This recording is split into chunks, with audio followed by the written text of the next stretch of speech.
Signori, oggi andiamo a vedere il furgone.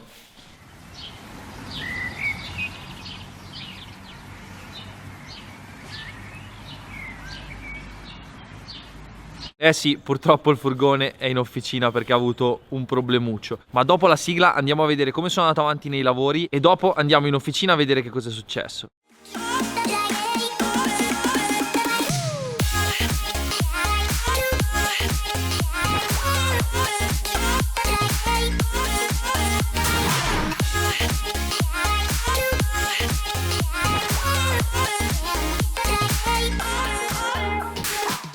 Purtroppo il furgone è in officina perché ha avuto dei problemi che dopo vedremo, ma nel frattempo torniamo indietro un po' e vi racconto com'è stato il processo di ricostruzione del furgone. Il primo punto, come avete visto dallo scorso video, era ricostruire e avevo dichiarato il giorno zero dal quale sarei partito a ricostruire tutto e bene. Il problema è che prima di ricostruire bisogna sanare. E vi assicuro che la bonifica dell'Agropontino di Mussolini a confronto era una passeggiata. Il detto diceva prevenire è meglio che curare. Qua di prevenzione non ce n'è stata e curare è stato molto difficile, anzi l'abbiamo preso per i capelli. Prima di iniziare però voglio farvi vedere un regalo che mi è stato fatto da un amico. L'ho tolto dal vetro perché altrimenti fa il riflesso, ma questo è un ritratto fatto a mano. Guardate il dettaglio della mano.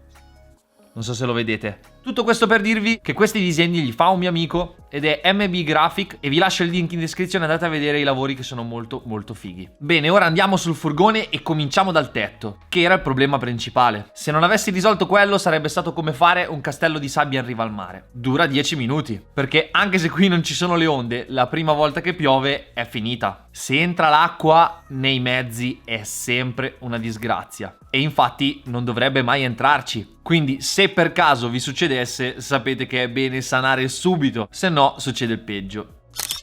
Con i ragazzi della carrozzeria Castecar la scorsa volta vi avevo detto che ci eravamo divisi i compiti. Io e Daniele sul tetto, Calogero alle lamiere. Al tetto abbiamo tolto tutti gli accessori. Aria condizionata, obloventilante, pannello solare. Abbiamo carteggiato tutto fino a raggiungere la lamiera per cercare di capire quali fossero tutti i punti di ruggine.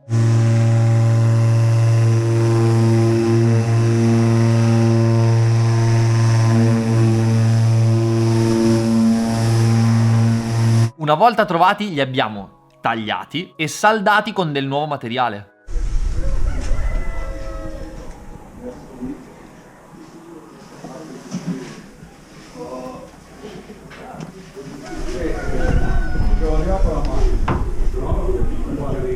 Inoltre abbiamo rifatto tutte le giunte delle lamiere applicando il suo profilo sigillante.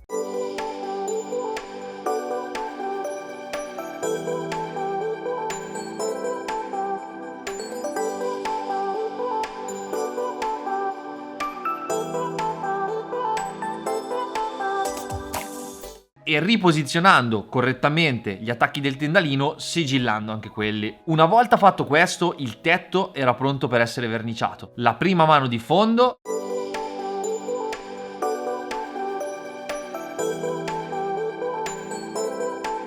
e la seconda di verniciatura.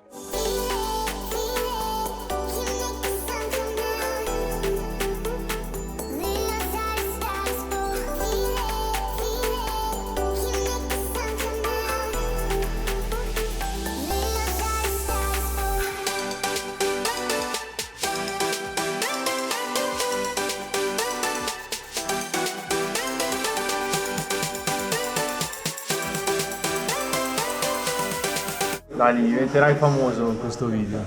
O mi insultano. Ci sarà la carrozzeria a mio cugino che saprà sicuramente fare meglio di quello che abbiamo fatto noi. Nel mentre Calogero attacca letteralmente le lamiere. Guarda, è da fare.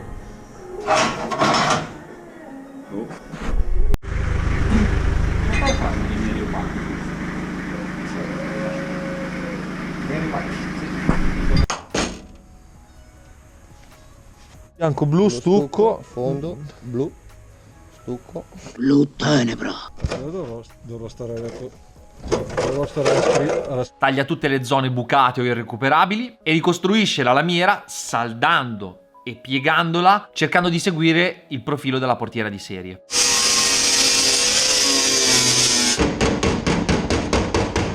una leggera stuccata per appianare la superficie e anche i portelloni posteriori sono pronti ad essere verniciati. La frase che regnava nella carrozzeria in quei giorni era: tanto già che ci siamo, il problema è che e soprattutto mi sono fatto prendere la mano. Già che ci siamo, non vuoi togliere i poggiapiedi delle portiere?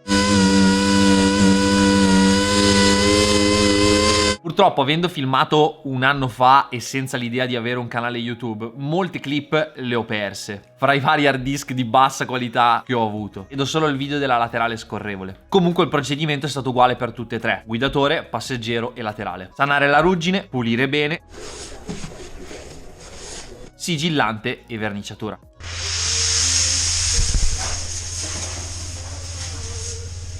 Nel frattempo ho smontato sia i sedili che le tende per dare una riammodernata generale a quella vecchia texture anni 90, con della pelle di colore blu che riprendesse il colore del furgone. Montiamo anche la radio, che aveva una matassa di cavi che stesa per terra avrebbe potuto percorrere, penso, la Milano-Sanremo, e montiamo delle casse nuove, economiche, ma JBL e via. Un'altra cosa che abbiamo smontato sono state le finestre, perché le guarnizioni erano finite e cotte dagli anni. Abbiamo rifatto la base di appoggio e rimontato tutto siliconando di nuovo.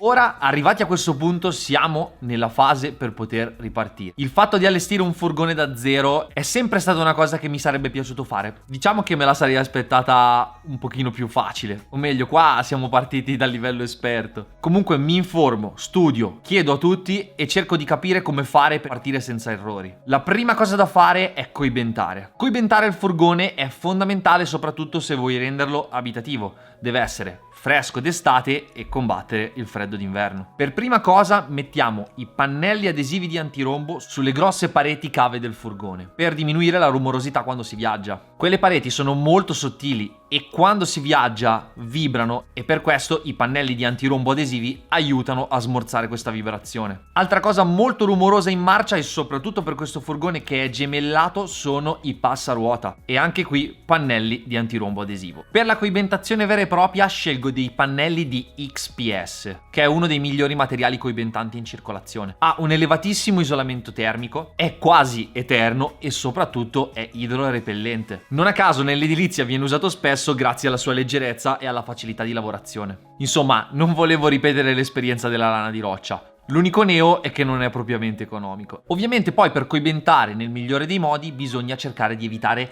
gli spifferi che sono maledettamente dannosi e per questo bisogna eliminare il più possibile lo spazio nelle cavità dei longheroni laterali del furgone. L'aria infatti che potrebbe circolare lì se le cavità fossero vuote potrebbe creare condensa, umidità, ghiaccio e sono grandi nemici per la coibentazione. Per questo motivo mi informo sul sistema del poliuretano espanso e il modo migliore sarebbe quello di spruzzare interamente il furgone. Chiedo un preventivo, è una follia e quindi ripiego sulle bombolette, facendo così solo le cavità. Quindi pannelli più poliuretano nelle cavità. Come detto nel primo video sono state 68 e pensate che la prima volta ne avevo comprate solo 10. Nei commenti lo scorso video c'è stato qualcuno che mi aveva detto che sarebbe stato un errore usare il poliuretano. In verità, per quello che sono riuscito a capire informandomi, è che è fondamentale l'utilizzo del poliuretano a celle chiuse e perché ha un'ottima resistenza termica ed è inattaccabile dall'aria, dai liquidi e dai gas. Poi ripeto, è il primo furgone che faccio, quindi fra un po' di anni ti saprò dire. È stato veramente un lavoraccio perché il materiale sborda per eccesso e poi cola e quando cola macchia, quindi abbiamo dovuto ricoprire interamente il furgone di teli.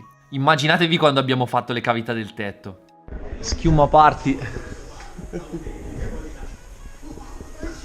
Non a caso ho avuto poliuretano nei capelli per una settimana. Finito anche questo lavoraccio, ho finalmente salutato Daniele Calogero di Castecar, liberandogli l'officina e portando il furgone qui da noi da BR Corse per prepararlo alla ricostruzione interna. Dico prepararlo perché una volta fatta, come avete visto, la prima parte di coibentazione, prima di chiudere tutto con il legno, bisogna passare le canaline dell'impianto elettrico, esattamente come se fosse una casa. Impianto elettrico che, visto lo stato, abbiamo prontamente lanciato nel cestino e con l'aiuto di Brambo lo ricostruiremo da zero. Vista l'esperienza pregressa di cavi passati un po' ovunque, abbiamo scelto di utilizzare il metodo delle canaline, proprio come si fa nelle case. Così nel caso ci fosse la necessità di mettere mano all'impianto elettrico per una modifica o per un guasto, non bisogna smontare mezzo furgone. E per fare tutte le canaline, una volta fatto il disegno dell'impianto elettrico, ci sono voluti 100 metri di canalina. Ero incredulo. Però alla fine, quando fai i passaggi corretti di tutti i servizi e lasciando agio ai cavi, non ficcando 50 cavi in una canalina, di materiale ne va. Fra pannello solare, inverter, truma, boiler, tutte le luci, la cucina, il frigo, non sembra,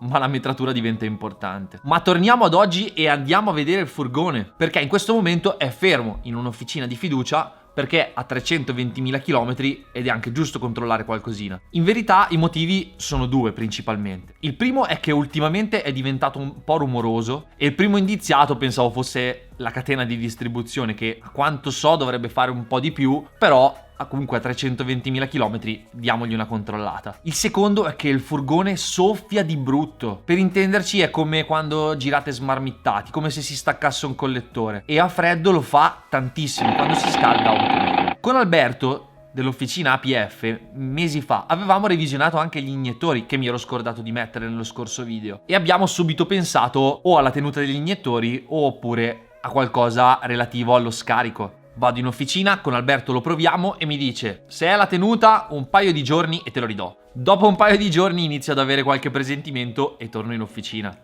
Allora, adesso andiamo a vedere che cosa è successo. Io già lo so, evitiamo di fare la finta reaction.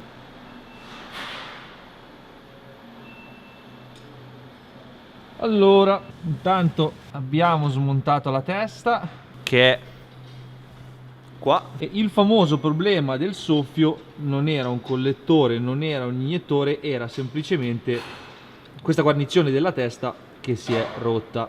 Questo è il turbo, che tra l'altro avevamo già cambiato ed è nuovo. Quindi adesso in soldoni c'è da mettere una bella guarnizione della testa nuova, spianare la testa, perché ovviamente quando si fa la guarnizione è buona cosa farlo. Già che ci siamo, faremo anche la catena, la famosa catena di distribuzione, e speriamo di non dover più patire altri problemi. Quindi adesso, in attesa del preventivo e la lista delle cose da fare da parte di Alberto, continueremo la storia con un prossimo video nel quale vi racconterò come abbiamo allestito tutto l'interno e come abbiamo fatto tutto il legno del furgone. Non dimenticate di iscrivervi, se no vi perdete il video. Ciao!